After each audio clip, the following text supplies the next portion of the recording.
What up? It's your boy Laz, and you're tuned in with Toronto Rapstars, powered by Vortex Water. What's going on? It's your boy Laz here with Toronto Rapstars, powered by Vortex, and we're here with none other than the legend, Big TONA, man. Yes, sir. How you doing, man? You good? I'm great, bro. I'm super excited to be you. here talking to you, man. Absolutely.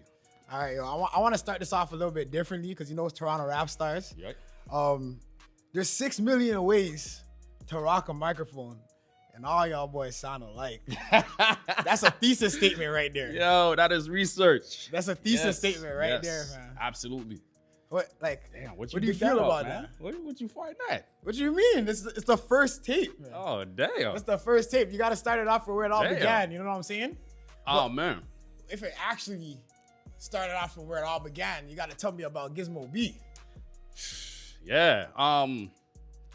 If you want to just talk, you want to talk about that line first and foremost, man, because I started off as a battle MC. You know what I'm saying? I battle like some of your favorite artists that are like circumventing themselves around the city right now. And that's kind of how you had to earn your respect and stripes. You know what I'm saying? It was just a little bit on the cusp before the internet. So it was like, if you wanted to spread your word, you didn't have like complete access to the rest of the world. You just had whatever was in front of you. So, I mean, we maximized what we had. I optimized it, man, and was on stage and coming up with stuff like that. I just used to just sit in the basement.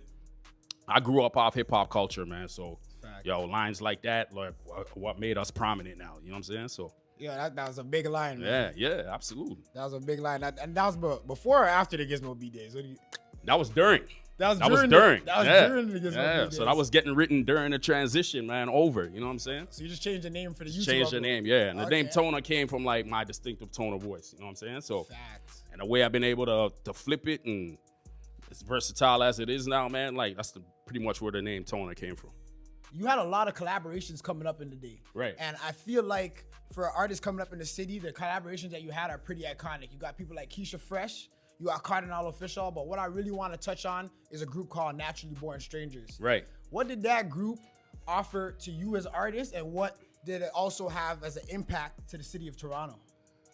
I'd say that group impacted not only me, but shout out to Adam Baum and Rich Kid, everyone that was involved in it, man. Like that project started off as an independent clothing line by Brian Espiritu by Legends League, man. He was already making his waves throughout the city, like independent to the point where he was pulling pop-up shops in and out of different spots of the city, and he was just building his own notoriety, man. So at the time, he had wanted to make a mixtape in collaboration, in conjunction with the clothing line. So what he was telling us was he wanted to pull like some of his favorite MCs and make a soundtrack to the clothing. You know what I'm saying? So that music and fashion have always been parallel, man. So again, like, you know, those two just went synonymous, man. Like it worked. You know what I'm saying? So that's what that collective was. And the fact that like we all consider ourselves strangers, man. We all feel like we've been outcasted at a certain point in our careers or our lives, man. So I mean, like that's why the collective came together first and foremost, you know. That's vast. Collaboration is also a big thing to do for artists. Absolutely. You know what I'm saying? So what you guys did was huge, and it had a really lasting impact. Right. So much so that you guys sold out the Mod Club, over 900 people. Talk about that a little bit. Yeah, that was a surreal moment, man. Again, like we packed that place to fire capacity. They had to turn away some people for that, man. Like, honestly, it was a surreal moment. And I always look back and reflect on it because not only was that defining, we sold it out twice, actually, man. So that was a defining moment in each one of our careers because, again, stapling ourselves and telling our story in the city has been so important. And it's got to be told from every vantage point, man. It's got to be told from yours, like you being the new generation, us, and even the ones that came before us, the Cardinals, the Socrateses, the Chaclairs, man. Like, the story just has to be told over and over in order for people to archive it and grasp it properly. You know what I'm saying? 100%. So that's what we were doing, man. That's all we've been doing, just cementing the legacy. Amazing. And you mentioned, too, the hand-in-hand of fashion and rap. And for me, as long as I've seen you and known you, you've always been swaggy, and it's always been top-tier outfits to match the bars. Yes, sir. Swaggy Appreciate and top-tier. I can see right now you got a pin of yourself and yourself on the chain right now. Talk about how important, you know what I'm saying? I had to rock it too. I was gifted to, I had to put it on. It's amazing.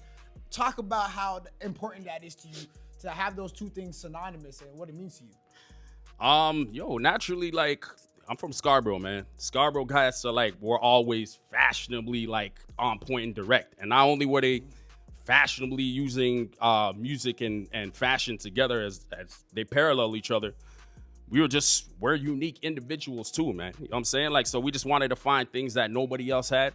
And if we didn't have them, we just pretty much created them. So that's why, you see when I give you like, the albums or the merch or merch accessory pieces, I want people to leave my music experience with tangible things that mean something. You know what I'm saying? You're not walking away with just a digital version of it now. You know what I'm saying? Like, come from that era where it's like, I walk away with something tangible, man.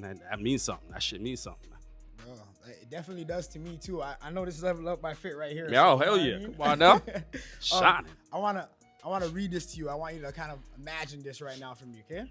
So we're in a room. It's a little red lighting. You got some headphones on, you're recording, and this is the caption to this moment. True say you're becoming someone your past no longer recognizes. You don't need all the answers right now. Just take the next step forward.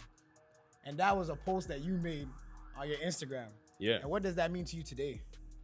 That means a lot, man. I sit back and reflect on so many different moments of my life. And the reason I think I had wrote that one was because I was thinking about every single time I didn't trust my intuition. You know what I'm saying? Like that natural gut inclining, instinct that we are built with.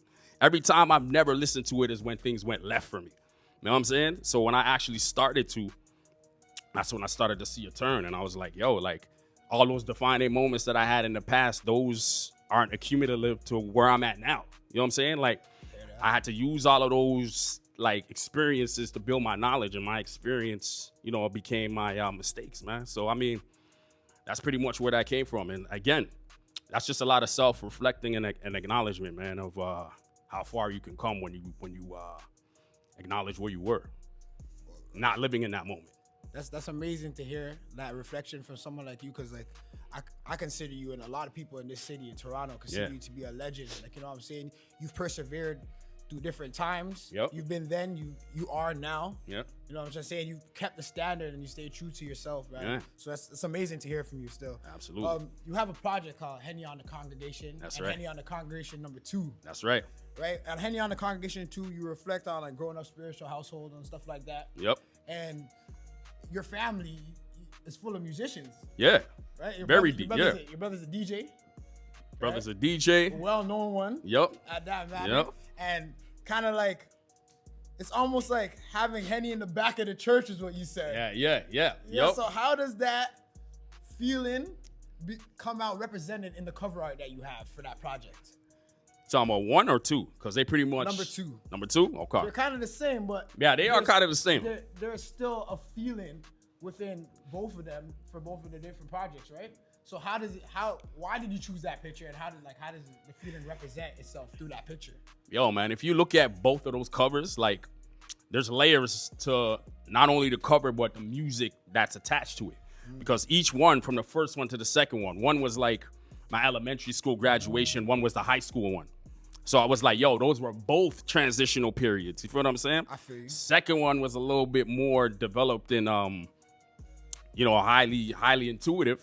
The first one was like, yo, these are all I'm actually like, it's a form of therapy for me too, man. I'm confessing like everything that I've been through, my complete timeline, if you actually listen to it. And it's my muse, man. Like, I actually use music for that. Like, it's not just about notoriety and trying to build fame and everything around it, man. Like, yo, this is how I decompress. You know what I'm saying? Like, each one of those albums, that's what that is. Like, it's a form of expression, man. And again, growing up in a spiritual household, I was fighting those demons. We had a little conversation about that on the side, but like fighting demons, you know, and it's throughout a spiritual household though, where you were forced to go to church. Like, you know what I'm saying? My mom was like she's like an ordained minister now. Oh, so wow. I mean, like, yo, she's always been transitioning herself into more spiritually enlightened moments. And we were going in the opposite direction. So that's what that album's about. I'm talking about everything from being forced to go to church like 4 or 5 times a day. Yo. That sounds surreal, but that shit is real. You know what I mean? Like, so being forced to do that, and then like, yo, fighting the demons that we did outside of church, man. Church was community too for us. So, you know what I'm saying? So all of that. I appreciate your vulnerability, not only in the music, but shit, right here in real shit. life, man. Yeah, real shit. Just to kind of lighten the mood a little bit, like you're speaking on the project. Yep. Just any song in general that you've made. We have a playlist here at Toronto Rapstars. Yeah. And it's called the Northern Stars playlist. Okay. So if you had to pick any song of yours to put on that playlist, what one song would you pick? Anytime I do anything with Rapstars, man, I'm gonna associate that song "Cooking" with it. Cooking with it. Yep. And I'm reading the main reason why. I'm gonna tell you, cause I remember when I don't know how long ago it was, but Rapstars was putting out like stats of rappers. You know what I'm saying? Like lyrically, they at 90% or some shit like that. Or like, I was like, yo, I was looking at mine. I was like, tell them to stop comparing the stats to the rest of these guys. You know what I'm saying? Like, come on, man. That's why I started with that thesis statement, bro. Yeah. I said that in the, you know what I'm saying? I said that in the song. So I'm just like, yo, don't compare the stats, Rapstar. Okay. You know what I'm saying? Okay, let's not do that. All right. But yeah, I have to use Cooking. I'm going to have to use Cooking. Yeah. Hey, you guys heard that in the back, so you know when we got to upload the next time, Cooking with it, all right? The stats. You know what I'm saying? Oh, man. I just want to end it on like a real positive note. And also just give you your flowers, man, because not only have you changed the lives of a lot of people in the city just by listening through the music and inspired a lot of people, but I can speak for myself. You directly inspired me as a youth growing up in the city, right? Being an artist, being a go-to influencer now, like a host and all those things. Right. So I just want to personally say thank you to you and just let the people know what you've done. You're a Juno Award winning artist, which is like the highest notoriety in Canada, pretty much. Right. Let's be real about it, right? You stay consistent to your sound through and through from the beginning to this very day. Right. That's very hard to do as an artist. Yeah, right? absolutely. And also, again, importantly, you've inspired the next generation. So I just want to thank you so much from my heart and the whole Toronto Rapstars team. It was a pleasure to have you on this platform, Tona. Appreciate you, man. That means a lot. Thank you, coming from you. Full circle moment. Man, full circle. I'm proud of you, man. Seriously, I don't get to tell you what up, but I'm really proud of you, man. Right, thank you, man. It's a blessing to be here with you, man. You evolve every year, man. So just keep doing it. Thank you, man. Right. And you guys here to hear first from the legend Tona himself, man. Toronto Rapstars. This is how we do it, man. We out. Yep. Still outside selling digital crack. Tell Rapstars start comparing the stats. This nigga salary cap. We still a target when you gifted and